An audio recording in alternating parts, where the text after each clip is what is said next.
Hello, this is Tony Heller from RealClimateScience.com, setting the record straight about science.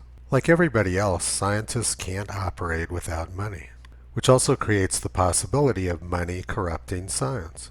President Eisenhower in his farewell speech in 1961 discussed this problem extensively. This is a problem which I am personally very familiar with. In order for me to continue presenting the science, I've had to walk away from millions of dollars in lost opportunity costs. A lot of people with money don't want other people telling the truth. My good friend Dr. Bill Gray from Colorado State University also walked away from lots of money for the sake of science. Bill was the top tropical meteorologist in the world and the man who invented hurricane forecasting. Bill received research grant money from the National Oceanic and Atmospheric Administration every year from the 1960s until 1993. But in 1993, the new Vice President Al Gore invited Bill to attend a global warming meeting he was having in Washington. Dr. Gray told Al Gore that he'd be happy to attend the meeting, but he's not a big fan of Gore's theories. Gore then cut off Dr. Gray's research funding, and he never got another penny out of the government for the rest of his life. Fortunately, Dr. Gray was a man of the highest integrity and refused to give in to the extortion. Dr. Gray passed away 4 years ago in 2016 in a huge loss to the scientific world. Bill was the most outstanding scientist I ever met, and he's been my role model ever since. But now I'm going to tell you a little bit about Bill Gray's childhood. He grew up in Washington, D.C. He wanted to be a professional baseball player, but a knee injury kept him from doing that, so instead he went into meteorology. Bill was a prolific newspaper carrier. He delivered newspapers for the Washington Post. Bill grew up with another newspaper carrier and had an ongoing competition to see who could make the most money. Bill's friend was Warren Buffett, who went on to become one of the world's wealthiest men. But Bill Gray always beat Warren Buffett at making money delivering newspapers. Bill then went on and devoted his life to science, whereas Warren Buffett went on to devoting his life to making money.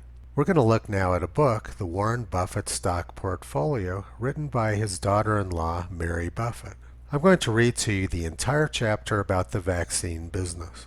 This might seem a bit tedious, but it's important to hear what's being said. In the pharmaceutical world of economic, durable, competitive advantages, having a patent on a best-selling drug is about as good as it gets. The next best thing is having a monopoly on selling a country's national health program, the vaccines it needs for its childhood inoculation programs. Both of these businesses are hugely profitable, and GlaxoSmithKline excels in both of these categories. The vaccine business is particularly attractive because an individual shot or jab costs GSK approximately $1.50 to manufacture, and it sells to national vaccine programs for approximately $9 a shot. That gives GSK a net profit of approximately $7.50 a shot. This markup gives GSK a very healthy profit margin that improves with each and every new disease that the company develops a vaccine for. Consider this. GSK's profits rose 10% with the 2009 swine flu outbreak, a disease for which the company had a state-of-the-art vaccine ready to inoculate the masses. In addition to its patents and the durable competitive advantage GSK has with the vaccines, it also established the relationships with the world governments, and it has the financial capital to create, manufacture, and sell vaccines on a world scale. If you were in charge of the health of a nation's 30 million plus children, who would you buy your vaccines from every year, year after year? You'd pick the largest and the best. There are only 4 pharmaceutical giants that control most of the vaccine production in the world, and GSK is one of them.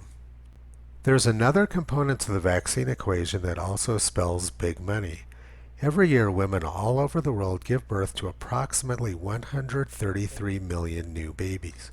4.3 million babies in the U.S. alone, with the United States CDC recommending that children aged birth through 6 receive 34 individual vaccine shots jabs.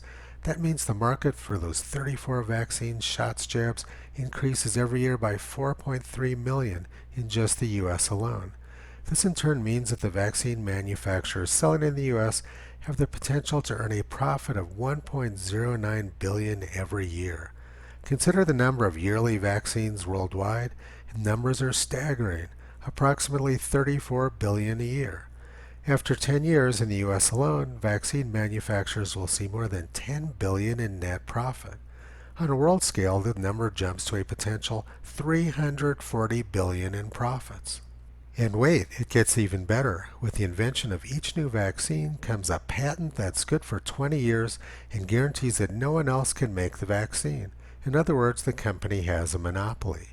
Even when the patents expire, other companies rarely step into the market because the major manufacturers have a permanent relationship with the government health departments of the world. This enables manufacturers to continue making these same vaccines year after year while maintaining their large profit margins, even after their patents have expired. Now let's look at the last paragraph very carefully. And last but not least, vaccine manufacturers in the U.S. are completely immune from lawsuits. Back in the 1980s, several bad batches of vaccines injured so many children that the resulting successful lawsuits threatened to bankrupt the manufacturers. So the manufacturers lobbied a bill through Congress, making them a protected class. So what have we learned from Warren Buffett about the vaccine business? It's a huge industry, hundreds of billions of dollars per decade. The vaccine industry is also a monopoly. It can be dangerous. Large numbers of children have been injured, and the vaccine companies have no liability when they are. That book was written in the year 2010. Now let's fast forward to the year 2020. The Food and Drug Administration has a rule that they can't allow an emergency vaccine if there are adequate, approved, and available alternatives. Now let's go back 15 years. Dr. Fauci's National Institute of Health wrote this article. Chloroquine is a potent inhibitor of SARS coronavirus infection and spread. So Dr. Fauci has known for a very long time that HCQ is an effective way to stop the spread of COVID-19. Now let's bring another billionaire into the picture, Bill Gates. He wants to vaccinate everybody in the world. But for the world at large, normalcy only returns when we've largely vaccinated the entire global population. So we'll have to prepare for the next one. That, I'd say will get attention this time. Bill wants everyone in the world to get his vaccine, but a successful treatment like hydroxychloroquine would make that impossible under FDA rules. So there's been a huge push by Democrats, social media, and the press to discredit hydroxychloroquine. The world's leading experts who've been promoting hydroxychloroquine as a treatment for COVID-19 have been censored, silenced, and shut down. There's hundreds of billions or trillions of dollars at stake for the pharmaceutical industry, and they're not going to allow a cheap drug like hydroxychloroquine to get in their way. But unfortunately for Bill Gates, China just threw a big monkey wrench in his plans. China will not carry out mass vaccinations on its population because COVID-19 has largely been wiped out in the country, Beijing's health chief says.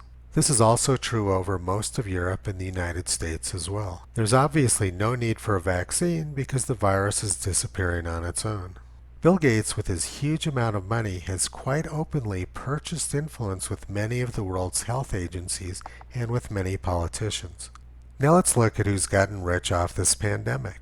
CNBC reports that American billionaires got $434 billion richer during the pandemic.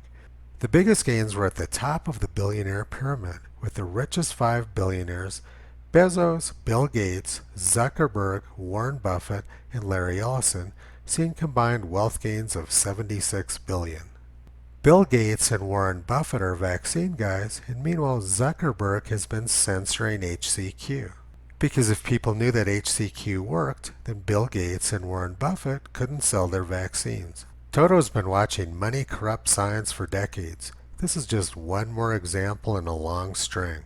You can visit Toto on the web at realclimatescience.com.